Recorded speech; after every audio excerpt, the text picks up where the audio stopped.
We're at the Brae Loch Inn in Cazanovia, and we are doing one of the first ghost hunts that's ever been done here before. There's been a lot of activity reported over the years. I had talked to people that had worked here 20, 30 years ago, and even before the current owners were here, and they explained that they had paranormal experiences. And after talking to Val, she confirmed that a lot of the experiences they had 20, 30 years ago, they're experiencing here even now. The history of the building itself, where the Brae Loch is right now, it was a private home built by the Burr family, B-U-R-R, back in the early 1800s. William Burr built this as a home.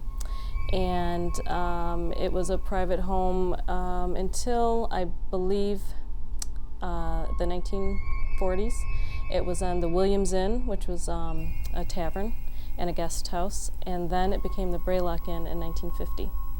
It's a family-owned business as far as the Brae Loch Inn, started by my father-in-law, Gray Barr, and his brother, Peter Brown, stepbrother, and his stepfather, Adam Brown. And they were from Scotland, so that's where the Scottish history comes in.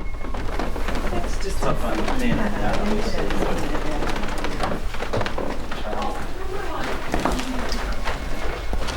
Number 12, okay. In room 12, supposedly John Linklain, who is the founder of Cazanovia, died penniless there. He was sick and supposedly penniless, and he came here to stay with his friends, the Burrs, and he passed away here in the building. What can you tell me about John Linklain?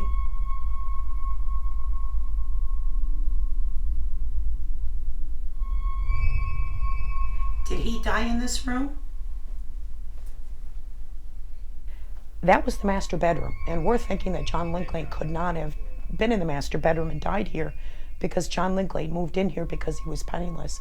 So we really think that maybe John Linklain died in room maybe 11, or maybe another room that was close by, but not the main, the main room. Well, actually, all of the older rooms, there's 4 rooms upstairs that we now call room 11, 12, 13, and 14. They all have Scottish names right now, but those were the original bedrooms of the house. And we've had many guests stay here that have told us that they are maybe a little bit psychic, or they're seers, and they have spoken with spirits, and they ask them, do you live here? And several of them on different occasions, different ones have told me, they always say yes in the old part. They always say they're in the old part, not in the new part. And room 12 being one of them. And room 12 has very old windows they have weights on them, bellows, that make noise when the windows are opened and closed. And when we live here, my husband and I live upstairs on the 3rd floor. And our living room is over room 12. And when we first moved here, every night we would hear the windows going up and down. And none of the rooms wouldn't be occupied by guests at that time. Is Mary here with us right now?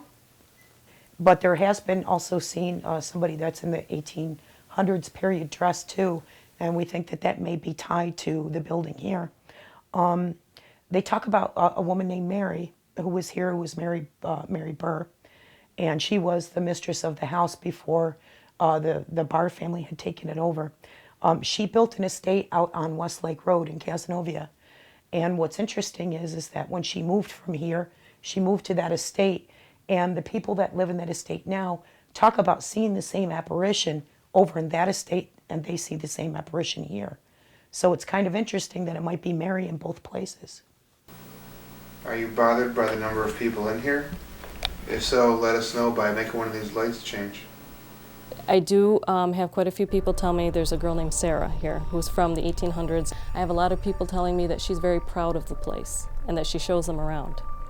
And that she's very concerned with her dresses. I had a seer here, and she stayed in room 12, and she said what she felt was there's a woman here who loves her dresses, her long, fancy gowns, and that's what she heard all night was the swishing of the dress.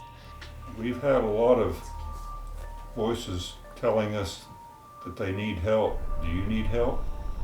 We really want to make communication with you. You need to talk to us if you can. We're here to understand. Who's the little girl that carries the tray of candles? Well, when we first moved here, it was mostly my children that saw things. When we first moved here, my son and daughter were about 6 and 4 years old. And my daughter, in her bedroom, one night screamed, and when I went in to see what was wrong, she said that she saw a figure of a smallish girl walking in a long, old-fashioned gown, carrying a tray of lit candles. And she said it was really weird because I couldn't really see her face or her arms, but I saw the dress and the tray of candles. And she was very specific about that. My husband definitely has seen his grandfather, Adam Brown. People called him Scotty because he was Scottish. And he passed away the year my husband was born, 1967. And on Christmas Eve one year, my husband was doing his woodwork and he went upstairs. And I'll say also that both his grandmother and grandfather, after they died, were cremated and wanted their ashes kept at the bar so they could watch over the bartenders and the staff. They did that for a while, but they were afraid that the ashes would get spilled. So they moved them up into an office upstairs, which is now a storage room. But my husband was going by that office, and out of the corner of his eye saw a man in a kilt with his hands on his hips, kind of standing with his legs apart. And my husband stopped and went back and looked, and it was gone. And he ran to his father, who was helping him work, and said, "Dad, I just saw the weirdest thing. I just saw a man in a kilt," and he described what color it was. He said it was orange and blue, and he said he had a white collared shirt on where the collar was wide open, and he was standing with his hands on his hips. And he said, and my husband has never met Adam, he said, "You just described Adam in the outfit he was cremated in, the color of the kilt, the plaid and everything." Take a few minutes, just kind of rewind for a few minutes and see if you caught anything. I think I got some. How far in? Immediately.